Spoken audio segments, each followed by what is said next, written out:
All right, happy Wildfire Wednesday, everyone. That's Wednesday, November 12th, 1 p.m. Central Time. Central Time, the best time zone. Just gonna throw it out there and die on that sword. I hope you're all doing well. Little housekeeping is this is live on LinkedIn, Facebook, and YouTube. So if you're watching it, fire up the chat. This is for you. This is a live event, casual talk show. Today we're diving into behind the scenes of national fire programs. Really excited with our guest today, and I'll pass it over to Eric here in a few. The other thing for everyone listening, don't forget to have Technology Summit International, TSI, December 9th, 10th, and 11th, happening in Irving, Texas, on your radar. There will be some sessions and conversations and some startups and some first responders pitching about different nuances on the prevention and response side to all things wildfire detection and response and community risk reduction efforts. So definitely worth checking that out. So again, fire up LinkedIn, Facebook, and YouTube if you've got comments, questions, and really excited to be here today. I'll be monitoring all that. So without further ado, I'll pass it to Eric, who will introduce our speakers, and excited for a great show today. And thanks for being here. Yeah, I'll also express my thanks to people for being here. Kevin, I got to say, we're however many episodes into this, 2 seasons, and still every time you say we're going live, I get little excited butterflies. Somehow, it's almost like a stage fright thing. Don't tell me why, but pretty cool. Glad to be here again. Kevin talked about TSI. Can't overstate how cool that event is. So if you have any interest in the emergence of technology and wildfire and fire in general, look up TSI and go to it. It's really cool. We're extremely excited today, like Kevin said, to have Chris Wilcox, Jesse Bender, and John Black. They bring different perspectives on national programs, on international programs, on things that are happening in the wildfire space, and specifically in the federal government for two of them. And we're excited to have you three. And we're going to start by just finding out a little bit about who you are. So I'm just going to do it by who I can see from left to right. Jesse, why don't you give us an introduction, your background, and tell us who you are and what you do? Okay, good afternoon, everyone. Jesse Bender. My current position is with the National Park Service as the National Preparedness Program Manager. I've been in this job for just a little over 6 months now. Prior to that, I was the Incident Workforce Development Group Coordinator and Chair. I served as the IWDG Chair for 8 years, and that was a great opportunity that I'm looking forward to talking about today, and a lot of the projects and initiatives that we got to work on and how that all came to be. My career in wildland fire started on an engine crew, and I've worked in dispatch, I've worked in fire prevention education, trespass, and I've been on incident management teams for 15 plus years now as a PIO, public information officer. I also have a degree in English education, which is a career path that I'm sure many wildland firefighters tried to avoid. But it has been a part of, I think, what's brought me a lot of success through my career and initiatives I've been a part of, because being able to speak, write, read is a very valuable resource and has contributed to a lot of what I've been able to do. So that's me in a nutshell. Again, in terms of understating things, Jesse talking about speaking, writing, and reading, you're, I would guess, very good at all of those, which is makes you pretty excellent for the work that you're doing. Jesse, real quick, you said you were a PIO for 15 years on incident management teams. Is what a Yes. PIO does changing a lot, or is it staying consistent? I think it's changing a lot. Fundamentally, a lot of the interactions are still the same, but how those interactions are occurring is changing tremendously. And it's not just that we've had social media enter onto the scene and create new technology for PIOs to work with and communicate through, but it's also the socio-political landscape changing a lot of what PIOs are doing and what they're talking about. And it's what I've really found in the last few years is that it's less and less about the fire we're on, and it's a lot more about the last fire that the community experienced. There's a lot of what I will just call trauma and PTSD in communities. And so when we come in to deal with the latest fire, that's really not their biggest concern. It's actually what happened 2 years ago, 3 years ago, 5 years ago that is driving their emotions and their perceptions. And as we all very well know, perceptions become reality. And so working with people through almost some level of counseling on a very, very fundamental level of this is not that incident. And here's what we are doing to keep what happened then from happening. So it's taking a whole new set of skills and understanding on behalf of PIOs. It's not just going out and stapling things to a board and moving through the community. It's a lot more complicated than that anymore. Yeah, and I'll put in a shameless plug, in that it seems to me that the teams are starting to bring and request and staff a lot more PIO positions. It also seems like there's a lot of PIOs in local government who probably aren't part of the national system. One of those positions that we can say, if you're listening to this, you're from local government and you're interested in going out on incident management teams, PIO is one way to do it. And Jesse's an example of that. It's a fantastic way, and so is liaison officer. And that's another way that I think the public information landscape has changed is our increased use and reliance on good liaison officers. And there's so much crossover between those two positions and what they do and who they interact with. That really, if you've got some skills working with people, talking with people, collaborating, those are both great, easy to attain qualifications.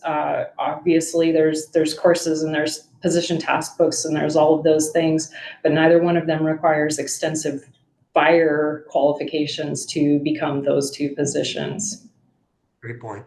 Thanks, Jesse. Glad to have you on. We'll talk to you more in a bit. Chris Thanks, Eric. Wilcox, going left to right. Why don't you tell us something about yourself, where you came from, who you are, and what you do? You bet. Well, thanks for the invite and happy to be here. I'm Chris Wilcox. I'm the Chief of Fire and Aviation Management for the National Park Service, which slightly different from a lot of the other bureaus, both Forest Service and Interior bureaus, in terms of also have all of aviation, including resource aviation, as well as a structural fire component within the National Park Service. So that's a bit of a different piece. So my pedigree, I started within wildland fire. Structure fire was not part of my evolution into my current position. I started with the Forest Service on an engine similar to Jesse, worked on the hot shot crew, hot shot superintendent, and then worked, so I've worked for Forest Service, Fish and Wildlife Service, now National Park Service, incident management organizations, so Southwest Incident Management Teams, pedigree through operations, and was an operations section chief and an incident commander here in the Great Basin, and now in my current position, soon to be part of a new wildland fire service. And I think at some point we really want to talk about that, but getting into your history a tiny bit more, because it sparked some curiosity. You said because of by nature you're with NPS, your role is a little bit different than other fire directors. And did I understand you to say that there's a structural component, a structural fire component? If so, can you describe that a tiny bit? Yeah, you bet, Eric. So if you think in terms of the Park Service and our iconic structures, one of the things within the Park Service is the huge visitation, 325 million visitors a year, and a lot of those stay in overnight accommodations. If you think about a number of those from El Tovar at the Grand Canyon or Old Faithful Inn at Yellowstone, right? So that the visitation and the overnight accommodations that we have, as well as a lot of our parks where we have employees staying. So we have over 15,000 employees and visitors and their families that stay in overnight accommodations alone. And if you think about kind of the charge of the National Park Service, the stewardship, if you will, of the nation's history. So from curated collections to museums and everything else, that from the inception of the United States of America and all the trials and tribulations from there to current, to protect those. So we do have a structural fire program, everything from a response organization. We've gone from about 89 parks down to about 14 parks now with full response engine companies, et cetera, as well as a lot of the prevention piece. So inspections, testing, maintenance, all of those things, code enforcement within the structural fire program is included as well. Wow, so you're running actually a bunch of little fire departments in all the parks, as well as the wildland portion. We do. We've got a structural fire chief, Shane Crutcher, with the National Park Service, serves as my structural fire chief. And so, yeah, it's a diverse portfolio that I have, and it's very rewarding. I think I heard at some point that you have a partnership with Boise Fire to do training for structural folks. Is that correct?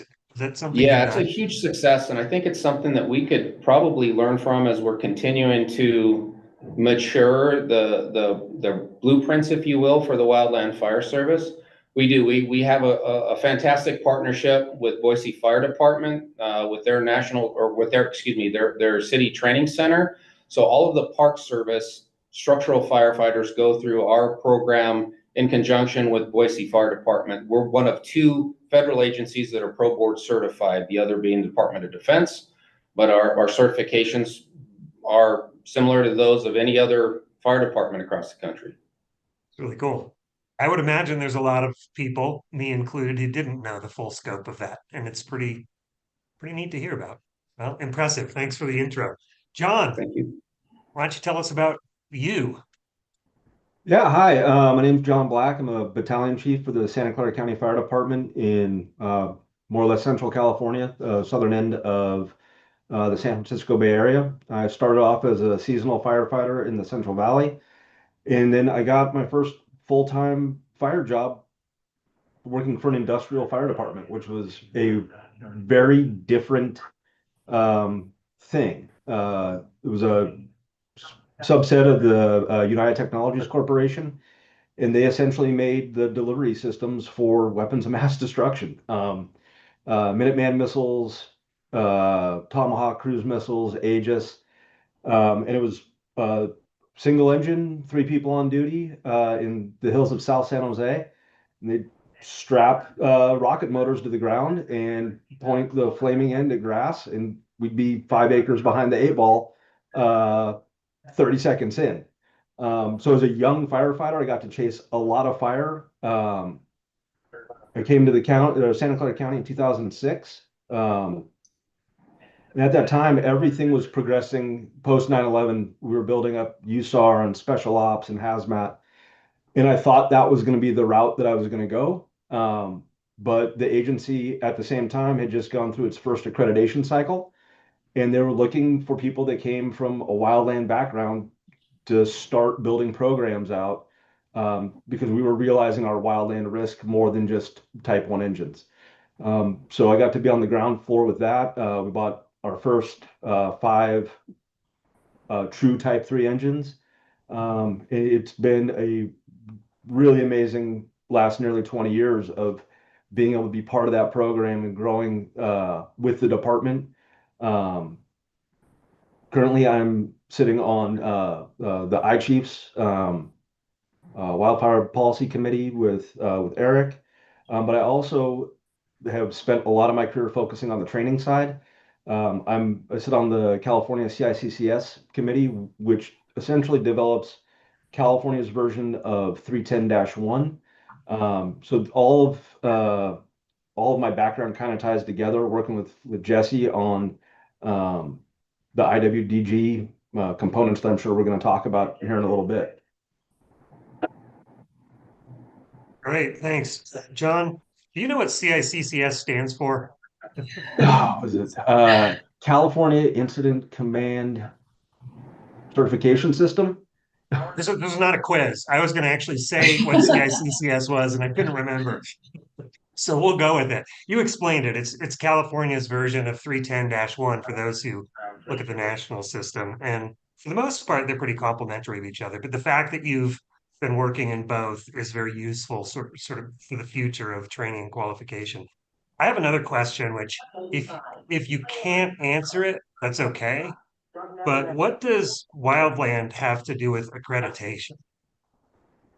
So as you start looking at the different subcomponents of the accreditation process, you have to be able to speak to all your risks and identify the risks that each department faces and how you kind of adjust or mitigate those. And that's driven everything from our public education, community risk reduction section of the department to how we support stations logistically. When I was on the last review cycle for the accreditation used to be called the FESM. I can't remember what it's called now, but it's that document that you have to be able to write to, and writing to risk, and how you either acknowledge it, respond to it, and meet it through staffing, response times, etc. Gotcha. So accreditation, which is essentially a self-assessment process, you identify your risks and then you identify your capabilities to manage that risk and then And then set set objectives. measurements. Yep. Yeah, objectives. So Wildland, your group, like many across the nation, Santa Clara County was starting to say, we've got a wildland fire problem and we've not appropriately captured the way we're going to manage it. And so you were brought in to do that. Yeah, it was early. It was probably, we went through the first cycle in 2005. I got off probation in 2007, and we already had chief officers that were starting to design what that response looked like, moving from just the feeling was at the time a structural fire department that responded to wildland fires, to saying we own all this and we need to make sure that we're capturing and responding to that risk properly. It changed our entire department. Gotcha. That makes sense. And Santa Clara County still puts a fair number of resources into the statewide and national system. Yes, we're the Santa Clara County Operational Area Coordinator. We're the California Region 2 OES Coordinator. Most years we'll field an agency Type 3 strike team. And then we participate in 3 mixed agency Santa Clara County strike teams at the Type 1 level. And then the other thing that we do is we have a very heavy commitment both on state and federal teams, not to mention single resource overhead, division group, fireline EMT, REM, safety, all that. And what do you go out as? Just curiosity. I'm a division trainee, strike team leader. Gotcha. Awesome, man. Good to have you on. Thanks for the introduction. So let's go back to where we started and talk to the folks who look like to me, and I think we asked, you guys are in the same room in Boise. Tell us about NIFC. What is NIFC and what are its components? At the end of the day, NIFC's a location, and it's a lot like, I would say, an incident command post where we have a whole bunch of yurts, in this case, buildings and/or suites, where we're housing all the various functions. And those functions take the form of agencies, but they also take the form of very specific national programs like the RAWS program, the NICD, which is the National Interagency Communication Division that ships radios out nationally to large incidents. The Great Basin Cache is here. The Great Basin Training Unit is here. So there are a lot of cross-functional, cross-agency functions. And then, of course, within the governance portion of it, you have the National Multi-Agency Coordinating Group, NMAC, you have the National Wildfire Coordinating Group, NWCG, and you have the Fire Management Board, FMB. So there's a lot of circles where those different yurts, those different functions, those different agencies all come together to collaborate on policy, on processes, on standards, on mobilization, and making decisions that affect all of the people out in the field. So it's like a very nice family in a lot of regards that has a lot of great things that work and has room for improvement within all of that. And it's a great location to get to centralize a lot of those conversations, and is a great place to get to visit if you happen to be roaming through Boise and want to stop in and kind of take that look. There's a lot of mystique and mystery, I feel like, around the NIFC campus. And ultimately, it's a group of offices with a bunch of people who are happy to explain what they do and how what they do fits into all those cogs and helps everybody else on the other end of the field. Yeah, I might add a little bit in terms of it's a model for interagency collaboration, coordination, and certainly, between federal, state, local, tribal, we constantly talk about interoperability and how do we continue to develop that. So the form and function of NIFC, defined by that end state of interoperability, is a place where we have, as Jesse talked about, some policy differences between the Forest Service and interior bureaus. I can walk down the hall and speak with Sarah Fisher, the fire director for the Forest Service, and we can talk about those things. It's a place where we can those various subject matter experts across the Wildland Fire Service if you will, can get together and work those problems out in real time versus trying to do that, over multiple weeks and months so it is a more efficient model. In addition, I don't know if Jesse mentioned the National Interagency Coordination Center, so that tier 1 of our wildland fire coordination system exists here upstairs. And as Jesse mentioned, the National Multi-Agency Coordinating Group and the extension of that, as well as our National Predictive Services model. So again, that senior level wildland fire decision making can occur. And within NMAC, as you well know, Eric, that includes not only the federal agencies, but also U.S. Fire Administration, FEMA, as well as the National Association of State Foresters. So it gives us an opportunity to, through the lens of NMAC, also look at geographic area prioritization of resources and assets, as well as setting those preparedness levels that we see, at least the national preparedness levels. So NIFC is both a physical space, like a literal campus, and it's sort of a thought space as well. It sounds like that's how I've seen it. Chris or Jesse, does each bureau, and I guess I don't even know how I'd say it, and the Forest Service, each bureau and the Forest, does each have their fire director located in Boise? They do. The Forest Service was the most recent change. Historically, the fire director for the U.S. Forest Service was based in Washington, D.C. Recently, recognizing that most of those operational types of decisions are made here, political decisions in D.C. certainly, and then that advocacy also occurs in D.C. But in that real operational context, that happens here. And so NIFC started actually as a concept in the late 50s, early 60s. With a BLM first, and then the Forest Service came on, and then the other agencies, Fish and Wildlife Service, Park Service, Bureau of Indian Affairs, joined, as well as National Association of State Foresters and U.S. Fire Administration. So it was kind of in the late 70s, early 80s. It was the Boise Interagency Fire Center, and then changed to the National Interagency Fire Center. And so, yes, all of the fire directors are based here. The National Association of State Foresters, when we hit preparedness level 4 and 5, then we have a full-time rep. And I would also I would be remiss in not recognizing our arrangement, our agreement, our partnership with the Department of Defense, specifically when we start looking at prioritization of the mobile aerial firefighting units, the MAFS units that we work with the DoD on as well when we get those requests for assistance out. And you mentioned Nick, the Interagency Coordination Center. It really is like a war room. It's got predictive analysis and TV screens and people in different desks who are managing different kinds of resources. It can get pretty active, I'd imagine, in the heat of and then you have behind the scenes the fire directors and other folks making decisions, operational decisions based upon it. It is, as Jesse says, the whole place is worth a tour. But if there's any way you can see Nick in full operation while it is, I think it's like out of a movie. A few times I've been there. Pretty impressive. So, Jesse, maybe it's appropriate for you to explain a tiny bit about, you had mentioned NMAC and then NWCG, because I want to start to get into IWDG, and maybe it'll help if we understand sort of the framework of acronyms. What just general concepts do NWCG and NMAC do, and how did IWDG come about? Is that something that you could answer? Yeah, absolutely. So I mentioned those 3 key governance bodies, and you just named 2 of them, NMAC, NWCG, and then the third is FMB. All 3 have their lanes of oversight. So for NWCG, it's all about standards and interoperability. And that's where, as Chris was mentioning, DoD, they have a seat now on NWCG. iChiefs has a seat, NASF, the National Association of State Foresters, representing all 50 states.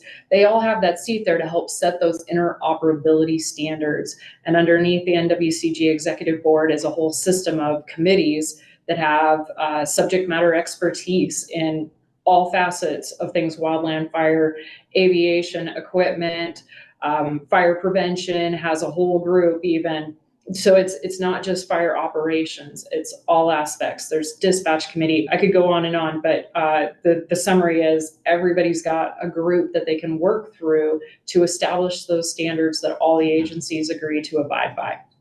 So then we move to NMAC, and that's where we get the mobilization, the prioritization, and all of that actual more operational oversight occurs. So they provide that leadership oversight to the NIC that then works down through the dispatching system.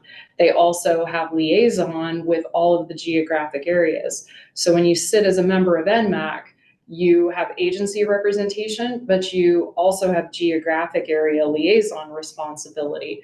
So really everybody sitting at NMAC, they're looking at things from an agency lens, but they're representing very strongly that geographic area that they're liaison to.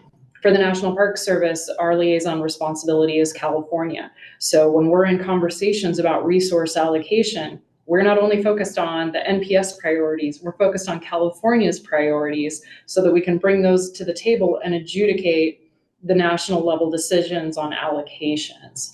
NMAC allocates to the geographic areas allocate to the incidents, but it's a ton of coordination and collaboration to achieve that to the best of our abilities.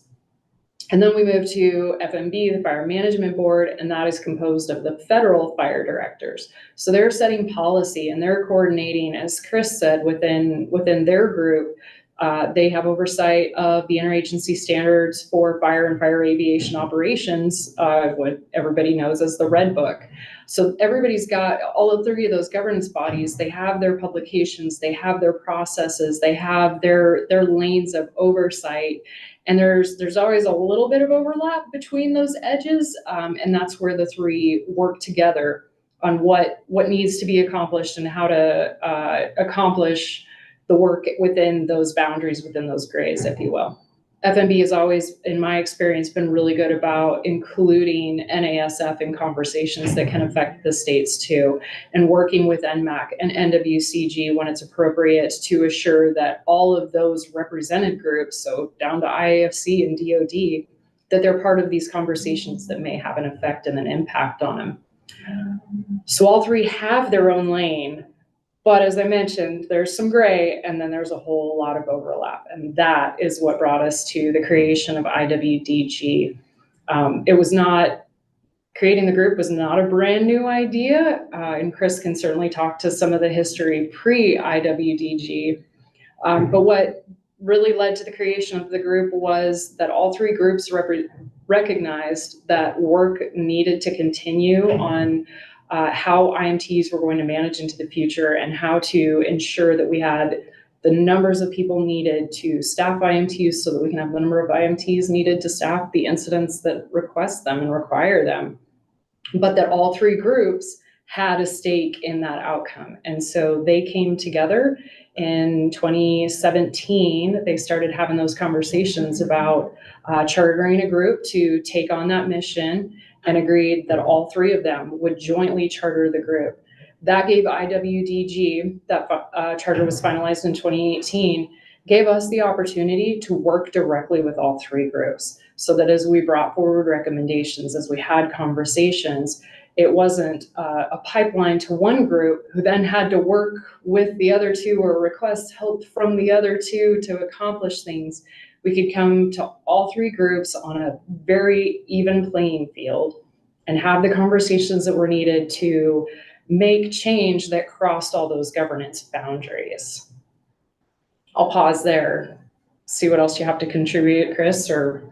I'll just add one small piece, which is the IWDG is I guess the third iteration of what we've been working on with regard to incident management organizations and large fire response. It started probably 2007, where we recognized that we were struggling to fill positions on incident management teams, where we were struggling to maintain a certain number of teams. And so that was the first iteration, the inception of the incident management organization succession planning team, which went through a number of things. So it was a very large body of senior fire leaders, those that were involved in incident management.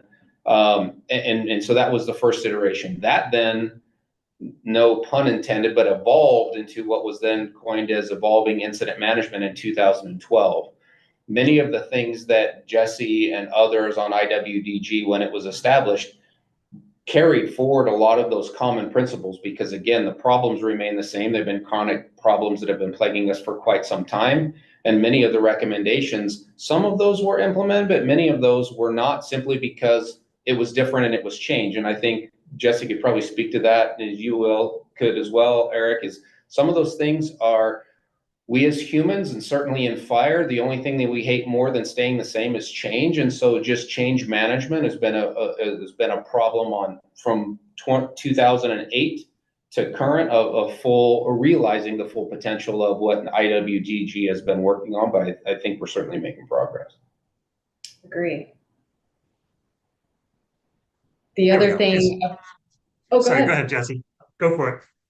The other thing about being chartered under all three of those governance bodies was it allowed us to develop the group makeup that would help us be successful too, because it wasn't, if it had been chartered only under FMB, then it would have been all federal agency. If it had been chartered under only NMAC, then that would have skewed some of the participation. If it was under NWCG, it had become a committee, and it would have had to still coordinate with all these other outside groups and not had the membership of groups like the Coordinating Group Advisory Council or Incident Commanders Advisory Council. And so putting it under all three and elevating it like that ensured that we had a very intergovernmental makeup and that we were able to create group representation. So Coordinating Group Advisory Council, the Incident Commanders Advisory Council, NWCG committee specific participation. The representatives are representatives of those groups and not solely of their agency, of BLM, of Forest Service, etc. And then we were able to pick up AFC and NASF representation through folks like John Black, who's been a member for a couple of years now. And so it gave us that makeup that allowed us to have the input that we needed, as well as the communication back out that was so desperately needed. Oh, that's actually really useful. Even having been somebody who's watched this move along, to have a framing like that, and appreciate it, particularly since you're doing a different job now. You're not solely focused on IWDG. But John, Jesse just mentioned you. What's your perspective? I would imagine, I know as a local government person, it's easy for me to look at something like all the acronyms we just talked about and say that's a federal thing. But as Jesse and Chris just described, these aren't just federal things. We're getting purposeful and active invites into this space to be part of it. What's your perspective being one of those local government people, specifically IWDG related? What role do we serve? What role do you serve? Well, I think that Jesse and Chris touched on it a minute ago, is we have all of these pieces moving in the fire landscape in general. But when we come together on incidents, we have to be able to be consistent and meet the same kind of qualifications and be able to speak the same language. One of the projects or taskings that we were working on earlier this year was looking at incident complexity. And does incident complexity or incident complexity levels need to be adjusted? I think the benefit of having a local government representative on IWDG is I'm not looking at it from purely a wildfire space. I'm looking at it from a hazmat space, active shooter space. And we want to make sure that, at least my concern is, are we ensuring that as we change potentially what a type 3 event is? Well, a type 3 event for local government might only last 12 hours versus a type 3 event that's purely wildland focused or remote, maybe a multi-operational period event, based on what those complexities look like. So being able to have that space and be able to represent local government fire department to make sure that we're all building a common operating picture that works for all of us it's been really rewarding so far. So John, are you saying that while IWDG it's sort of evolved from, again, Chris, the pun, unintended pun, it evolved from a microscope more on complex incident management team and CIM, so the sort of merging of type 1 and type 2 teams, but there's a realization that it has to be built up and really should probably include the shorter term, shorter duration, or just less complexity teams like type 3 teams. I think that long term, that is how we build in succession planning. And starting off with, if we're looking at NWCG task books and we're starting with an IC type 5, then type 4, and now we're looking at building out the all hazard incident management teams. And we have that delta between the type 3 IMTs and the CIMTs. How do we get there from here? Especially when you look at California and even the California federal teams have a preponderance of local government support in all of the overhead positions and sections up to OSC 1 or the complex ops chief. As a national system, we have to be able to flex and support and drop into those places, I think, on an all hazard or all risk focus. Got it. And Jesse, I think we could dig into your experience in IWDG for a few years, because I know you would reach out to me for a whole bunch of stuff. And for what it's worth, Jesse created a really cool description, a diagram of entry into the system, as it were. And it was based on a conversation I had with her, which was, I think, over a pizza one day. And I said, as a local government person, coming from what John was just talking about, as a local government person, there are a lot of barriers to how we get into the system, how we're used into the system, and then how we get things like, payment reimbursement at the end of our mobilizations that aren't really understood. And if you want to open the door to all those, we got to understand them better. And this just brilliant diagram came out of Jesse's mouth. We won't go into days and days and days. Sometime we'll share that with all the people. What I do want to call out is Jesse started to answer some of the questions that you all have brought to the table, which is great. And so let's start with the first one that came in, Jesse, which I know I'll we've first say talked thank about. you to everyone asking questions. I love seeing random people ask questions, and this is the point of it. Totally. So yeah, please. Totally. By the way. Good point, Kevin. Thank you. And the first one, this is right in everyone's wheelhouse, but since Jesse wrote an answer to it, what role does NIFC play in establishing unified standards across, and this was federal agencies, but really all agencies for firefighter qualifications and safety? What role does NIFC play? Jesse, you want to tackle that real quick?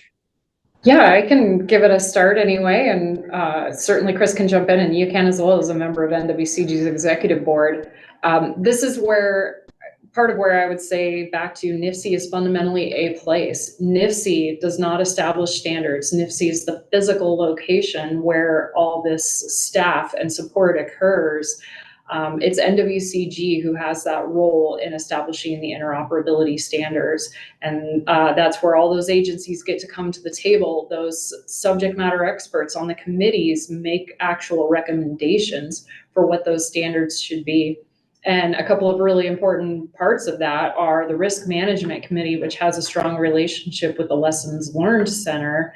And then another is as incidents occur on agency lands, agencies can bring some of those specific lessons and requests forward to NWCG to address. So we've had, after numerous fatality fires or serious accident fires, a recommendation come out that, well, there should be a standard for this. And so the agency where that accident occurred can then bring that directly to NWCG through their representation and say, we'd like to establish this standard at a national level, and then work with all the agencies to come to the agreement of what that standard looks like, how it's integrated.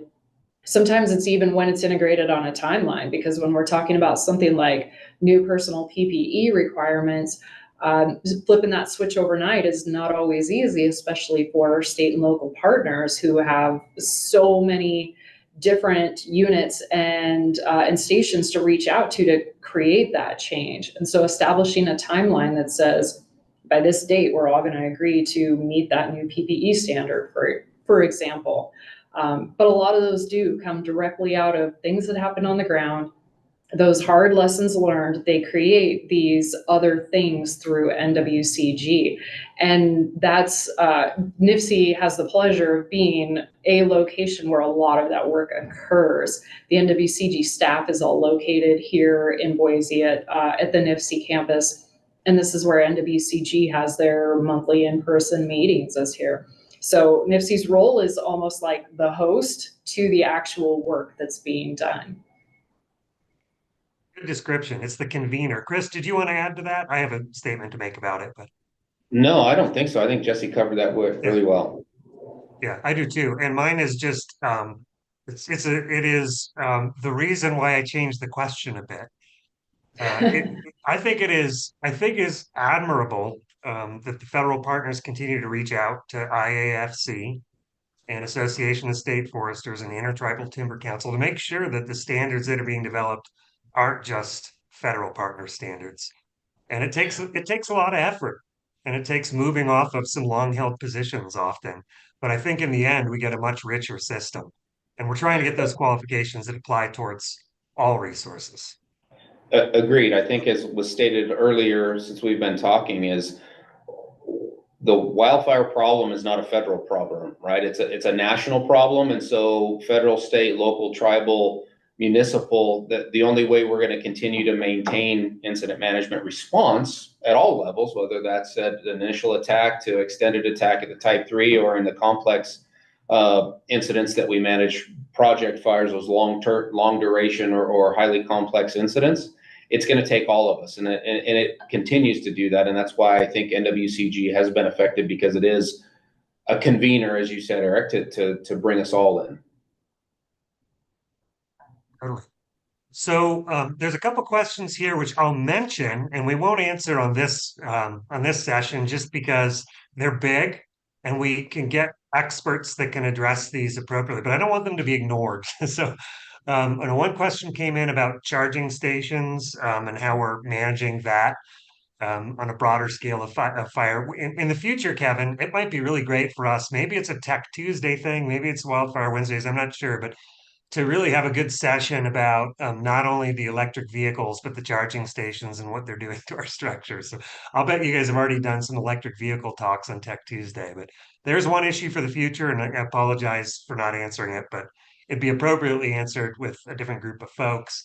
And then there's a question about high occupancy venues and what we're doing to what federal programs specifically are doing to strengthen inspection and fire safety requirements. Again, I'll bet we can find some great people to answer those. And gosh, with preparedness person and NPS, sounds like you guys have some high occupancy structures. So you're probably thinking about this stuff. And by all means, if you want to talk about it, we can come back to it. But I promise for the asker, we'll figure out what would be a good way to answer those at some point and bring people to the table if we don't answer it later. So keep asking the questions, keep coming in. We'll try not to ignore them. We'll try to answer them when we can. I do think this last question that I saw has come in so far is an interesting one you guys might have a perspective on. And that is, what's the best way for industry to engage with NIFC? We just talked about NIFC being a convening space. We talked about federal and non-federal organizations that are there. How does industry best engage? Do y'all have a perspective on that? I do.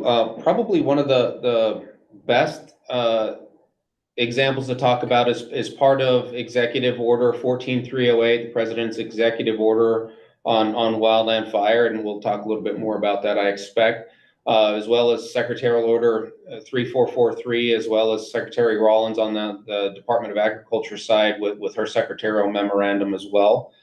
But this technology roadmap, and I believe on one of your previous podcasts, you all talked about the technology roadmap a little bit. Certainly that's the place that, as we're having the conversations, as we're building those roadmaps out, and they're still early. I mean, Rome wasn't built in a day, and certainly a new purpose-built technology roadmap to serve the wildland fire service will not evolve overnight. But a lot of what we're talking about within the technology roadmap includes this technology, what is it called? A technology storefront. That's what it's called. So within the wildland space in particular, this technology storefront is the way that we're going to do that now, with engaging with the Office of Science, Technology, and Policy.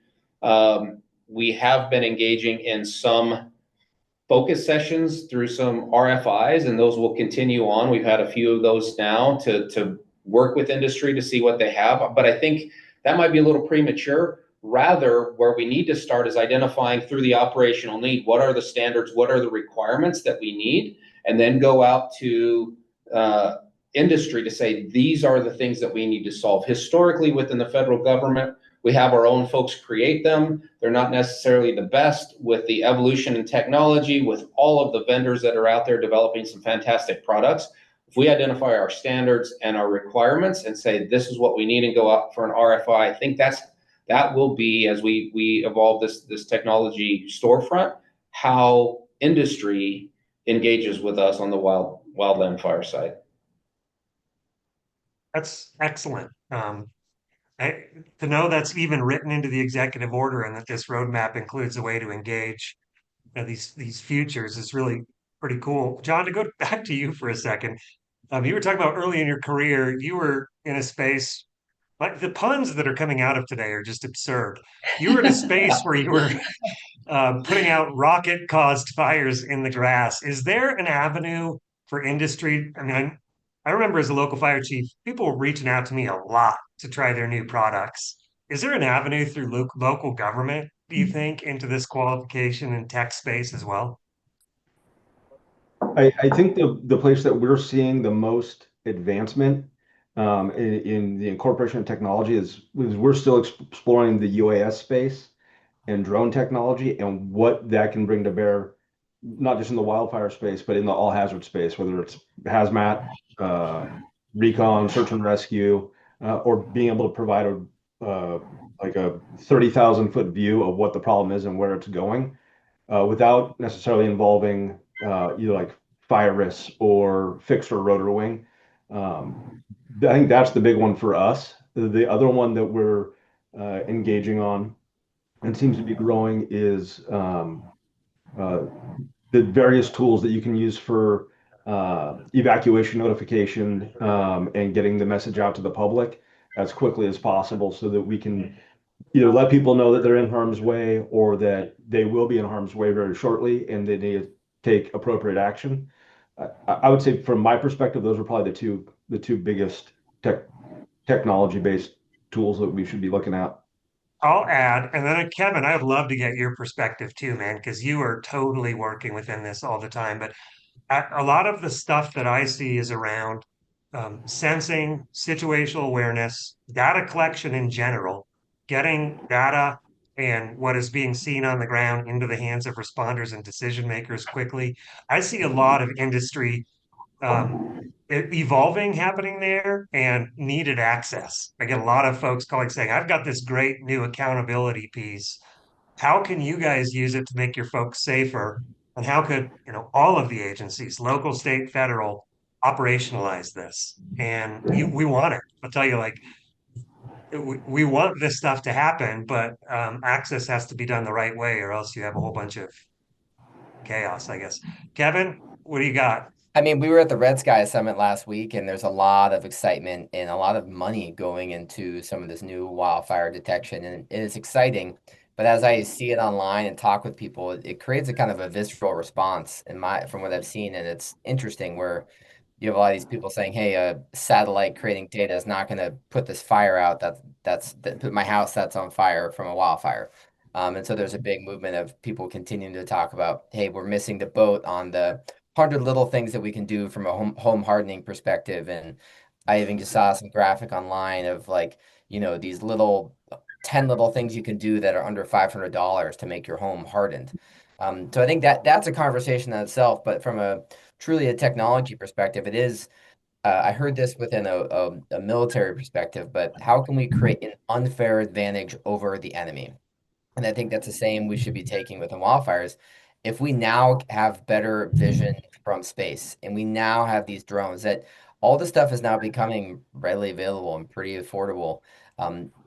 It's more of not, should we do it? It's now we must do it, but how? And now but like, how do we take ones and zeros data that's coming from satellites and allow the firefighter on the ground to make a decision on you should do this or shouldn't do that? And I know like Earth Fire Alliance, Sean Triplett is doing some cool stuff with like, having the interface. So my question kind of back to everyone is like how to better leverage some of the early detection to better drive proper mitigation strategies, how to use early detection to, better deploy resources to address the fire when it's happening. So, John, I'll throw that to you. One of the things that we've actually been using for the last couple of fire seasons was the wildfire detection cameras through UC San Diego. As instant commander or as a responding battalion chief, being able to look at the camera before I leave the station and either having a column and augmenting the response or not having a column visible on the camera in the given location, maybe paring it back. So we right size our response while still managing to provide resource coverage in the rest of the area has been super beneficial. It's really been a game changer. The other thing, Kevin, that you mentioned that that I would be interested in is using the like LiDAR mapping to work with FireWise and fire adapted communities so that we know where the fuel reduction efforts really need to be focused in relation to topography and in communities that we have, built up not just in a WUI environment, but in a true intermix environment. And I think that leveraging that community piece that will be the game changer, is truly getting the community to be involved in their own, like helping them help themselves help us. And certainly, I don't want to sound like a contrarian by any means. Early detection is certainly important, right? But if you look at our initial attack success rate across the country, whether it's federal, state, local, municipal, we're about a 97% success rate in initial attack, right? So for me, while early detection, yes, continuing to improve that is important. I think it still goes back to the old adage of a penny of prevention is worth a pound of cure. And I think, John, you were talking to that as well a little bit in terms of a lot of the technology space where I think we could really evolve is in fire environment modeling, in terms of looking at across the environment to inform our communities of what the conditions are. But again, going back to that prevention, your house is built how your house is built. When a fire starts, and it does move through whatever that is, if we don't have good defensible space, if we don't have good structural hardening, you only need one weak structure within a community before you start the urban conflagration, right? And then you've got enough heat that it's going to just propagate house to house to house. So certainly a lot of the defensible space work that we do, whether it's fed, state, local, we talked about Boise Fire Department earlier, Chief Niemeyer's done a great job. They're looking at fuels treatments in Boise as an example. But again, that component of how we design our communities, what we have for offset setbacks, defensible space, structural hardening, as well as in combination with, and we talk a lot about partnerships, right? In partnership with planning and zoning, with code enforcement, all of those things. That's how we're really going to help on the conflagration space. Within the Wildland Fire Leadership Council, we've been speaking for years about what is wildland going to do about the urban conflagration. Well, it's not a wildland problem. It's not just a state and local problem or a private problem. It's a partnership of we can do things both in the built environment and the wildland environment or the urban interface environment. That's how we're really going to make a difference. So the detection, I think, is great, but I think there's a lot of opportunities in fire environment modeling, as well as coupling that with early detection and the early warning systems that I think we can get through this technology roadmap and through evolution in technology, so communities can understand that. I can think back to 2009, going down to Australia for a month following their Black Saturday event, where fire. Now, granted, we don't have the same conditions that they do in many of the eucalypt forest areas of Australia, but with spotting of 2 miles, people were sitting in their homes and the back of their house started burning before they got notifications, right? We're not as severe here, but certainly to be able to allow people to understand the risk that they're taking on in their own community and their own home, as well as there's choices there. And we, whether it's federal, state, local, have an opportunity to help them reduce the risk, but that you're only mitigating it to a certain level. Yeah, there's a lot with what you said, and also a lot built into the executive order empowering common sense wildfire prevention and response. If you talk about the roadmap, You talked some about mitigation, talked about modernizing not just the workforce, but the stream of everything, and then encouraging local preparedness and response. Then there's that piece about streamlining federal response. What do you guys, what is happening with that, which became then a secretarial memo and order? And I think we went from consolidation to the term unification. What's the short term in that, you think? Is this going to happen? What's it going to look like? What's the federal workforce going to look like in the near future? Boy, there's a lot packed in there and a whole lot of decisions above NIFC, right? When I was a firefighter or a hotshot superintendent, I thought, oh man, all roads led to NIFC. That's the Ivory Palace. That's where all the decisions are made. Reality is we're just the middle level of subject matter experts that are making recommendations to policymakers, elected officials, and political individuals. So I would say, the 2026 president's budget was identified. It was no longer identified as just wildland fire. It was identified as the Wildland Fire Service, and it identified both a USDA and DOI unified wildland fire service.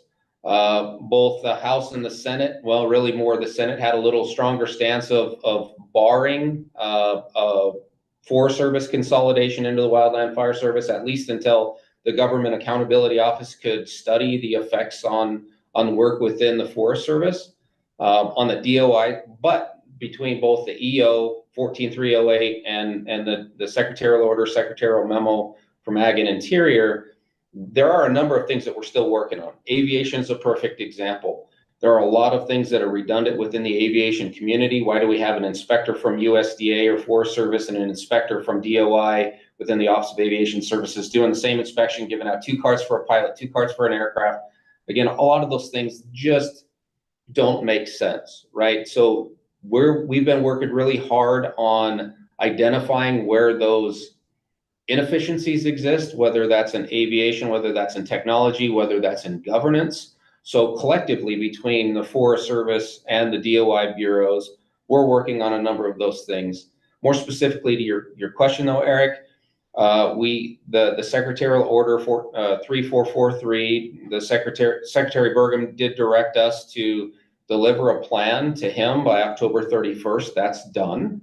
No decisions haven't been made, or at least we haven't received feedback on, hey, course correct that. The announcement for the Wildland Fire Service director has flown. I would expect within a month or so we may hear back on who that selection may be.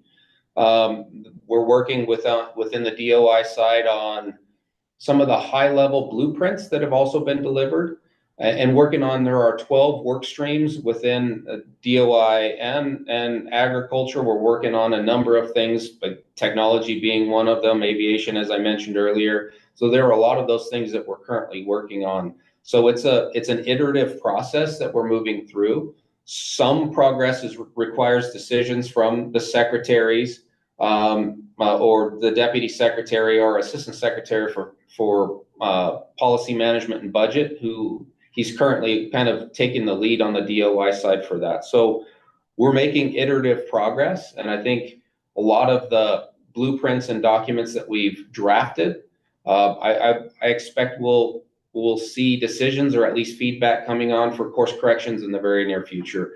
The next part of that secretarial order is really to implement the DOI side of the Wildland Fire Service by January 12th. So again, we've been working day in and day out. It's taken a lot of folks here at NIFC across Interior and Agriculture.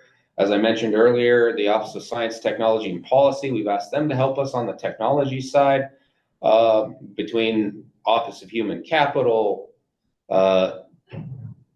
Office of Acquisition Management, right? Amateurs talk tactics, professionals talk logistics. So it's all that support that'll make it work. If we're building a purpose-built wildland fire service, it's all of the support that'll either make us or break us. So those are some of the challenges that we're working on now. Great, thank you. All of that in almost one breath, which is super impressive.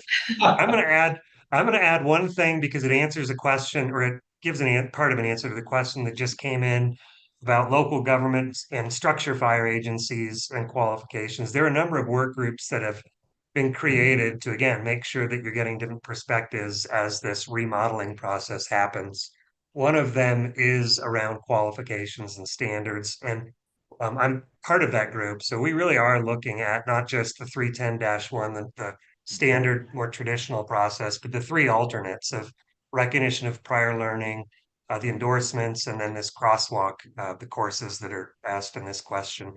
The crosswalk of those three alternate is probably the least used, to be honest. And we're trying to figure out there's value to it. And so the long answer, which I won't give, can be boiled down to we're trying to make sure that all the qualification routes are available and useful, and then boost all of them in a way that has resources going into the system in the right way. So it's a good question. It's being looked at and addressed by a pretty good group of folks. I'm not referring to myself. I'm not in that group. I'm not in the crosswalk. Anyway, this hour flies, and so we could talk about this for hours and hours and hours and hours, but we don't get to. So here's the hardest part of this, which is the ending in a minute. To boil what you think down into a minute is very difficult, but in order to give Jesse a break, since I threw under the bus first, we're going to go backwards then from what we did at the beginning. So in 1 minute, what is the future in wildland fire? Period. Whatever you want to say. John, what do you got to say to that? I think the last 25 years has been a pretty wild ride for me, and it looks nothing like it did when I started. So we'll see what that looks like in the future. I do think that federal, state, local partners working together in the way that we are going to remove some of the roadblocks that are currently impeding us. I think we need to focus on speed to competency when it comes to training and certification, not speed to certification. And those are two completely different things. I think once that hurdle gets through and we're putting qualified, solid individuals on the line and into positions, we'll see the rest of these things kind of work themselves out. That's my answer. That's what I got. Perfect. Thanks. Chris, what's the future? What's the future look like? I think it looks different, and I strongly hope it looks better. We didn't really talk about a common operating picture, but I think that's something that for that interoperability piece, for that shared decision making, for that shared understanding, so we're not working in silos. I think that's one of the benefits that I see. Data integration is another thing that I think will help all of us across the portfolio from federal to municipal, state, tribal. Nice. That Coop thing is big. I should remember to say it every time. Good call. Jesse. I think what's really exciting is the opportunity in front of us. And yes, it's going to look different. And yes, change is hard and nobody thinks that it's comfortable, that I know. But I think there's a lot of opportunity ahead of us. And it's really, I think, encouraging to me, having led IWDG for so long, to see that a number of the things that we have talked about for so many years are part of these secretarial memos and part of the presidential order. And that is really inspiring to me, that we have done a lot of good work and we have built on a lot of good work from those groups that Chris mentioned that came before IWDG. And I feel like we have an opportunity to capitalize on a lot of those recommendations that have previously been made and make changes in some really important areas, especially where it affects and hopefully helps our interagency collaboration with the states and the local government. Also, it takes a little bit of the decision space and spreads it a little more widely, which I think is going to be a good opportunity for us to make positive changes to our culture, our standards, our mobilizations, all of those things that we do collectively. Mic drop. Jesse, Chris, John, I'm very appreciative that y'all joined us today. I'm also very appreciative of your continued great work. Thanks for being great partners, inviting us into the room, and for helping make us better and safer, and look to that future that's hopefully better. Kevin, over to you.